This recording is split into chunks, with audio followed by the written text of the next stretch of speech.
está creando eso que se llama nuevo orden mundial, aunque fuera de las teorías conspirativas es muy sencillo definirlo. El nuevo orden mundial no es otra cosa que la implantación de un poder supranacional, basándose precisamente en esas organizaciones supranacionales que están creadas desde el fin de la Segunda Guerra Mundial, en concreto a raíz de los pactos de Bretton Woods, año 44. Tenemos la Unión Europea, el Fondo Monetario Internacional, Banco Mundial, la ONU misma y todas sus subdivisiones. Y lo que está claro que busca es implantar una nueva humanidad, un único mundo, con un único gobierno, con una única religión, un único sistema económico. Pero para eso tenemos que eliminar el ser humano anterior. Por eso esos pilares que son los fundamentales: relativismo moral, laicismo, ideología de género, entre otros tantos. Podemos añadir aborto, ahora viene la eutanasia, con el objetivo de desprogramar al ser humano que existía antes, implantar un nuevo código de valores y poder empezar a implantar el transhumanismo, que es al que vamos. Vamos en lo que llaman también la cuarta revolución industrial, que es la implantación de un sistema robótico basado en inteligencia artificial que controle todo aquello que antes era de alguna manera esporádico en el ser humano. Para eso necesitamos, como les decía, formatear, eliminar la antigua civilización, en este caso la civilización cristiana, los valores cristianos, e implantar una nueva serie de valores que permita a las nuevas juventudes que entren perfectamente en esa nueva realidad. Para esto es lo que llaman, entre otras cosas, la Agenda Global 2030 o la Agenda del siglo XXI. Las Naciones Unidas han promovido la Agenda 2030 y esta debe de mantenerse como la guía central. Lo sorprendente y lo llamativo es que está todo perfectamente entrelazado y todo perfectamente conectado, porque si tocamos todos los puntos, la salud, la educación, la ciencia, todo eso les va a permitir guiar, digamos, todo de forma paralela, todo hacia un mismo punto. Aunque en la realidad, obviamente, sabemos que hay gobiernos nacionales, en la práctica, gran parte de estos gobiernos nacionales para nada están trabajando para el bien de sus naciones, sino que trabajan precisamente para los intereses de estos globalistas. Lo hemos visto con el gobierno de Sánchez, lo estamos viendo en otros países, por ejemplo, también en Iberoamérica. El mundo al que vamos es fruto de una ingeniería social perfectamente planificada y perfectamente implantada. La implantación primero es ideológica. La ideología sirve primero para desestabilizar una nación. Si nos atendemos, por ejemplo, a Yuri Bezmenov, el antiguo agente del KGB que emigró a Estados Unidos y que contó precisamente esos procesos por los cuales se puede desestabilizar una nación, que es desestabilización, desmoralización, crisis y normalización, estamos viviendo perfectamente esas etapas. Hemos tenido una desestabilización, ahora estamos en la fase de desmoralización, que es volver a las naciones contra sí mismas, la endofobia, el odio a nuestra cultura cristiana, el odio a la misma biología, la misma realidad biológica hombre y mujer, para hacer que la población esté completamente confundida y que sea mucho más fácil guiarlas a un nuevo punto. Es la mentalidad de rebaño. Ahora bien, primero es la ideología, segundo es lo demás: implantación social, económica, política, tecnológica, medioambiental, sanitaria, alimenticia. Todo esto está perfectamente diseñado en la página del Foro Económico Mundial. Tienen perfectamente diseñado cuál va a ser el nuevo mundo. No dejan nada fuera. El aborto es algo que está en la Agenda Global 2030, que está incrustado en el ADN de los globalistas y que lo quieren promocionar a todo coste. El aborto, para que lo entendamos, es una política de Estado. El aborto se aplica desde el año 74 a través del informe de Kissinger, que viene precedido de un informe de la Fundación Rockefeller del año 72, que viene precedido de unas declaraciones de Robert McNamara, el que fue secretario de Defensa con Nixon y que en el año 68 pasó a ser presidente del Banco Mundial. ¿Qué pasa? Obviamente, si entendemos esto como una política de Estado, obviamente no se puede vender al resto de la población diciendo: ustedes van a dejar de tener hijos porque a nosotros nos interesan los recursos que ustedes tienen. Lo que se hace es un marketing político. Y esto es como nos están vendiendo todo. El aborto es un interés de Estado, es un interés geoestratégico. Todas las demás propuestas que tenemos hoy en día, ideología de género, ecología o esta nueva religión medioambiental, todo eso es lo mismo. Son políticas de Estado que nos lo venden para el gran público con un marketing político para que la gente lo acepte. Porque, por ejemplo, si entendemos ahora las políticas medioambientales como, digamos, obviamente necesarias para todos los gobiernos, dentro de esas políticas medioambientales está la reducción de la población. Nos lo venden como un bien necesario, es decir, si seguimos creciendo vamos a destruir el planeta, por lo tanto dejen ustedes de tener hijos, porque si no este ritmo es inaguantable. Nos venden la ideología verde como algo necesario, pero que dentro de esa ideología verde contiene todas estas políticas de Estado que nos lo quieren vender para, obviamente, controlar a la población. Con el objetivo precisamente de desestabilizarnos para poder tener el control completo sobre nosotros. No hay nada más fácil que dominar que una población enfrentada entre sí.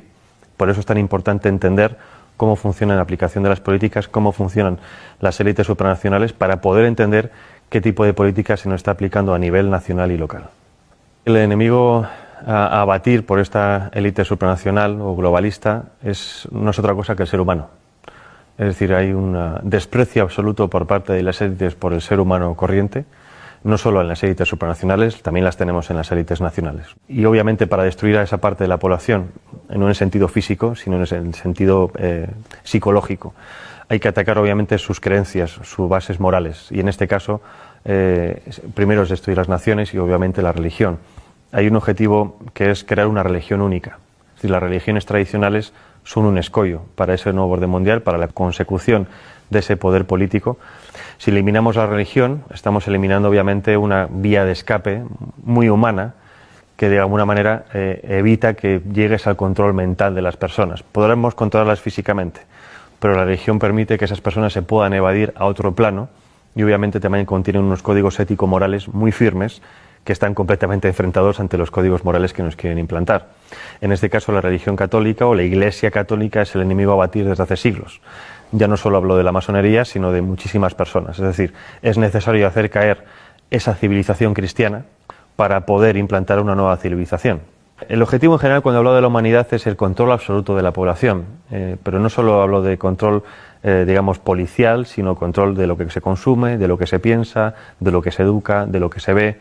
Más o menos yo creo que todo el mundo tiene en la cabeza esta realidad porque es un poco lo que estamos viendo. Nos censuran las redes sociales, nos censuran medios de comunicación, censuran incluso en los mismos colegios y esto no es otra cosa que poner barreras. Entonces necesitan acabar con todo eso para poder tener el control. Obviamente cuando hablo de Soros como uno de los principales promotores de este nuevo orden mundial, lo dejo muy claro, uno de los principales, o digamos una de las caras visibles.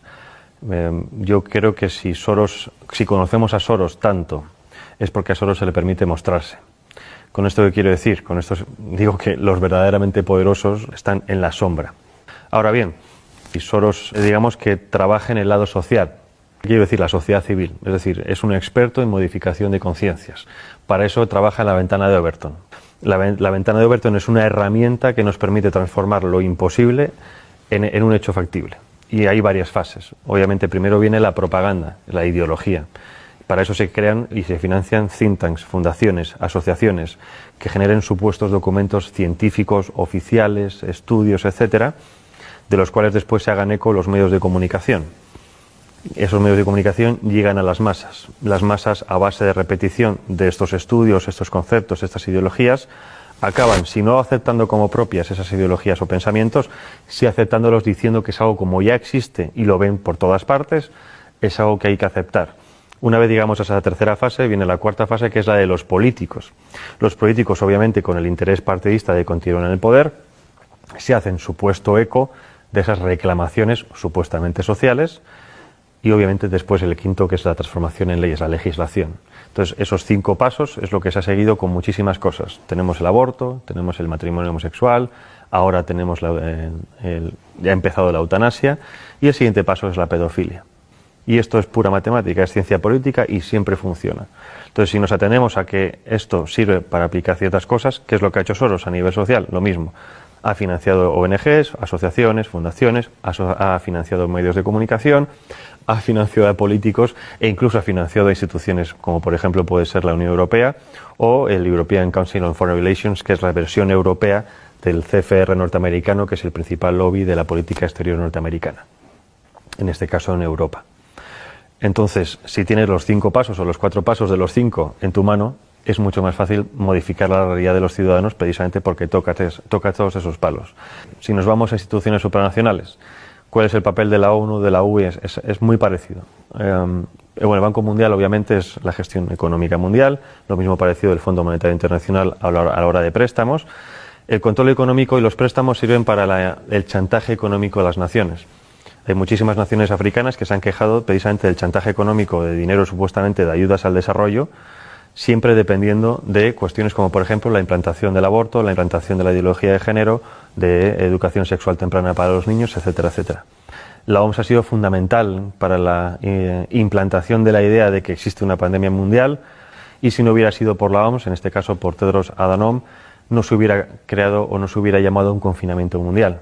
Primera vez en la historia que los ciudadanos de este planeta hemos visto cómo en todas las naciones se seguían los mismos pasos. Es decir, nada ha conseguido antes que realmente hubiera una coordinación nunca antes vista a nivel global. Coordinación que, aunque a nosotros nos parezca mucha, en general ha sido como muy sospechoso, por así decirlo, no sigue siendo suficiente para esta élite. Según ellos, los retos que nos plantean las pandemias del futuro, eso supera por muchísimo la capacidad gestora de los estados independientes entre sí. Es decir, que como no hemos sabido gestionar el coronavirus, es necesario que cedamos más nuestra soberanía a estos entes supranacionales, que ellos saben sí realmente lo que nosotros tenemos que hacer. Llevarnos a ese buen camino, a guiarnos como si fueran un dios, porque nosotros como ciudadanos comunes somos demasiado estúpidos para valernos por nosotros mismos.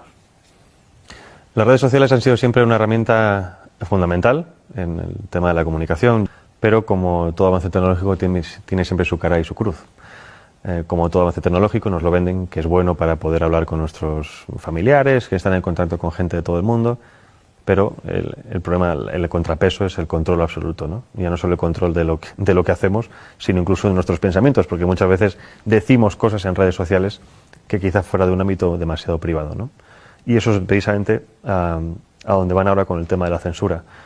Han visto que en los últimos años ha habido también una pequeña revolución en redes sociales, dado que cada vez hay más perfiles conservadores, antiglobalistas, más perfiles de gente contraria a los designios de este nuevo orden mundial, ¿no? Y si estuviéramos realmente en un mundo libre, democrático, y esto lo digo para que la gente se dé cuenta de que no vivimos en un mundo libre democrático, la libre circulación de ideas y de debates debería ser una de las principales características de todo sistema. Y estamos justo en lo contrario. Y no justo en lo contrario porque de facto no se puede hablar, porque antes sí se podía hablar de muchas cosas. El problema es que los que son realmente poderosos, los que controlan las cosas, se han dado cuenta de que si dejamos que libremente ciertas ideas circulen, no las suyas, en cuanto a debate, esas ideas ganan o se han demostrado que tienen más peso que otras. Es decir, por ejemplo, con el tema del aborto, ya no hay argumentos científicos médicos, ahora son argumentos puramente sentimentales, ¿no? El derecho de la mujer a elegir sobre su propio cuerpo, porque por eso saben que los argumentos médicos no pueden vencerlos. En cuanto a argumentos, por ejemplo, de información de los medios de comunicación, de cómo funcionan los medios de comunicación, de cómo funcionan los gobiernos, exactamente lo mismo. Se censura completamente aquel que intenta hacer una crítica constructiva o negativa de lo que sea, pero hacer una crítica para avisar de qué está ocurriendo.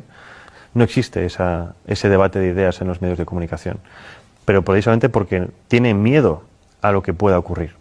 Porque cuando ha ocurrido que algunas personas han ido a ciertos debates a exponer ciertas ideas, la gente se da cuenta de que hay otra línea de pensar diferente a la que tenían en mente. Y por lo tanto hay otra forma de racionar las cosas.